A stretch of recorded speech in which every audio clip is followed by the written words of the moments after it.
Bienvenidos. El día de hoy vamos a aprender cómo interpretar un plano y aprender un poco de simbología. Acompáñenme. Bueno, en la figura muestro un primer plano. Este primer plano está compuesto de dos vistas. Tenemos lo que es la vista superior y la vista frontal. Como recordaremos, tanto en el sistema europeo como en el sistema inglés se usa el acomodo de vistas de esta forma. Entonces aquí tenemos lo que es la vista frontal y siempre encima o justo arriba de esta vista frontal vamos a tener lo que es la vista superior. Bueno, entonces tenemos en la vista frontal aparecen algunas acotaciones de diámetros, aparece alguna acotación que tiene la palabra R antes del valor. Esto me indica que está señalando un radio. Recordemos que la calidad de línea de las acotaciones están definidas bajo norma. Luego aparecen estas flechas en la vista frontal que indican una AA. Estas flechas en realidad me están indicando que se va a realizar un corte en la pieza. Es un corte simulado, no es que efectivamente se corte la pieza, sino que se simulará cortar la pieza para poder ver el interior. Y ese corte se representa en la vista superior. Entonces, cuando partimos la pieza por este eje de simetría, podemos observar el interior y nos damos cuenta que los diámetros del centro corresponden a una pieza cilíndrica.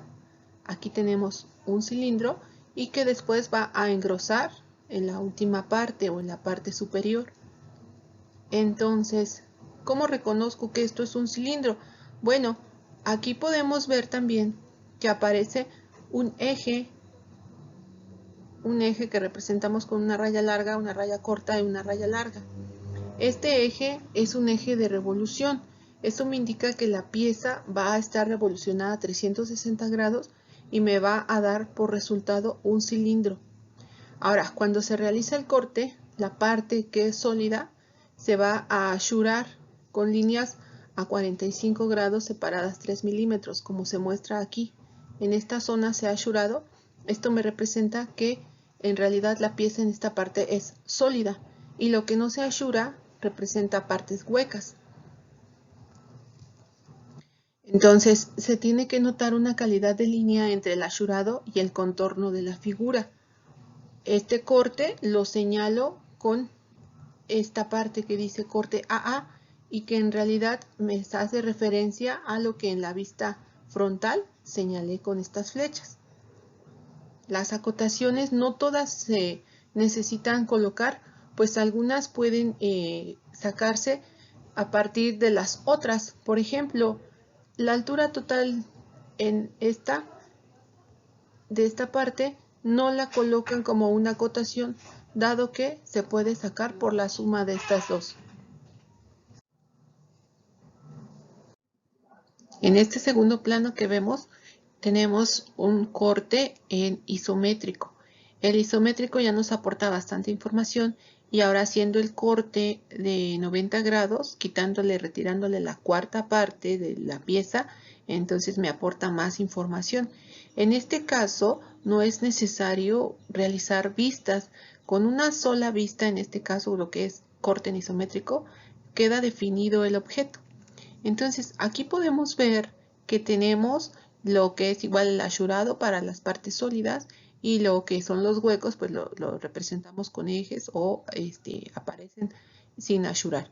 Esta es una polea en B. Se llama en B porque precisamente tiene estos canales que forman como una V. Y aquí me están dando la abertura de esta polea que es de 40 grados. Algunas acotaciones, también las acotaciones si se fijan están colocadas en forma tridimensional o en isométrico. Aquí tenemos unas acotaciones que terminan con la palabra D. Esto me indica que están haciendo referencia a diámetros. Acá en el centro, lo que sería la parte hueca, tenemos igual un eje de simetría y me indican que aquí es la coordenada 0. Por decir, aquí se juntan los dos ejes perpendiculares. Y tenemos algo que se llama chavetero y me da la medida de 8 por 4. Es esta parte que tal vez no se apreciaría a detalle si tenemos este isométrico y tal vez se podría apreciar más en una vista lateral, pero entonces me ponen la indicación de que el chavetero o donde va la cuña, el cuñero, es todo este espacio que en realidad es para una cuña rectangular de 8 por 4. Este tercer plano me muestra lo que es una leva elíptica. Esta leva la están presentando en dos vistas. Igual que el caso anterior, tenemos lo que es la vista superior y lo que es la vista frontal. En este orden se deben de colocar siempre la vista superior encima de la vista frontal.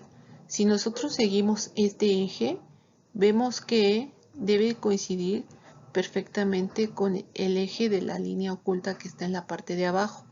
Estas de aquí, líneas punteadas, se llaman líneas ocultas y se llaman así porque precisamente no son visibles al ojo humano. Entonces es una forma de representar que existe algo en esa pieza. Por ejemplo, aquí que existe pues este hueco cilíndrico que viene de acá y lo represento con línea discontinua.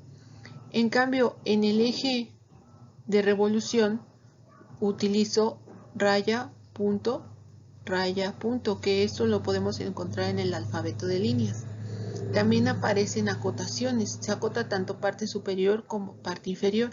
Aquí se utiliza el símbolo phi. El símbolo phi también está adoptado por la norma y este símbolo me habla o me hace referencia a los diámetros. Entonces, cuando yo lo observo en una acotación que está antes del número, en realidad lo que me está indicando es la medida de un diámetro. Esas líneas, aquí son más evidentes las líneas discontinuas, que en realidad son líneas ocultas que no podemos percibir con el ojo humano. Esta línea del centro, esta línea de raya, punto, es la línea del eje de revolución. Acá en el cuadro de datos tenemos otra información. Por ejemplo, nos da el nombre del dibujo, el número de parte, quién dibujó, quién revisó, en qué revisión va este plano. Y nos está manejando algo que se llama escala. La escala es 1:20. En este caso es una escala de reducción. Quiere decir que la figura se dibujó 20 veces más pequeña de lo que es en realidad. Vamos a analizar este cuarto plano. Este es un plano de despiece. En este plano se muestran en realidad tres elementos o tres piezas que conforman un todo o un sistema. Y la intención que tiene este tipo de planos es mostrarnos el acoplamiento o la posición adecuada donde debe de ir cada una, con la intención de pues, que esto sea aclaratorio para el usuario, para que pueda ensamblar bien estos elementos y la pieza o todo el mecanismo funcione correctamente.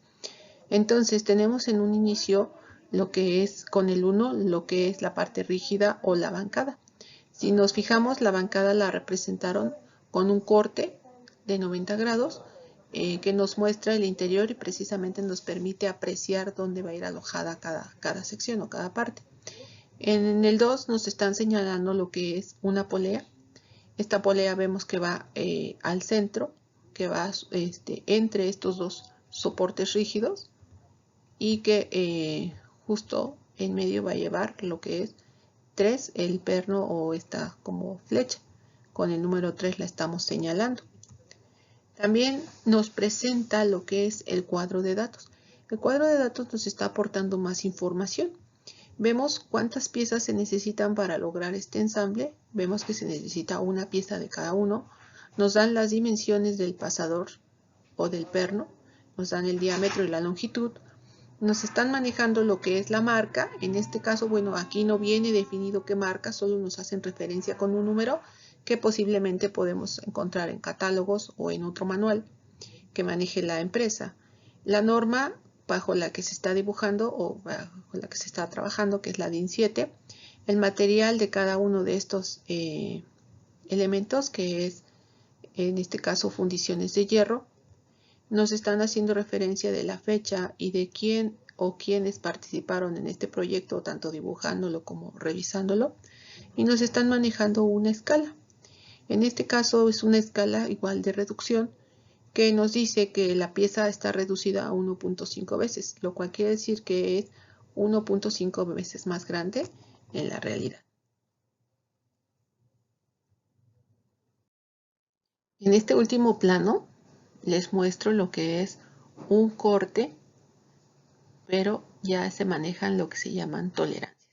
Entonces, en este corte, igual el asurado a 45 grados, tenemos aquí una parte hueca que precisamente también maneja lo que es el eje de simetría o el eje de revolución, ¿ok? Pero vemos que las acotaciones son un poco diferentes. Por ejemplo, lo que es esta acotación me maneja que es un diámetro de 60.1 o 59.9. En realidad, estos son los valores máximo y mínimo de la dimensión que puede tener realmente este diámetro. Es decir, me está manejando una tolerancia, me está dando el límite superior y el límite inferior del valor que puede tomar este diámetro. Vemos que en este, por ejemplo, en el de 78 no me maneja ninguna tolerancia, lo cual pues me indica que no está sujeto a valores mínimos o máximos, sino que simplemente se tiene que manejar ese valor. En el tercero vemos que el diámetro igual tiene límite superior y límite inferior. Entonces, dentro de estos valores, si se maquina y queda dentro de estos valores, pues quiere decir que está correcto.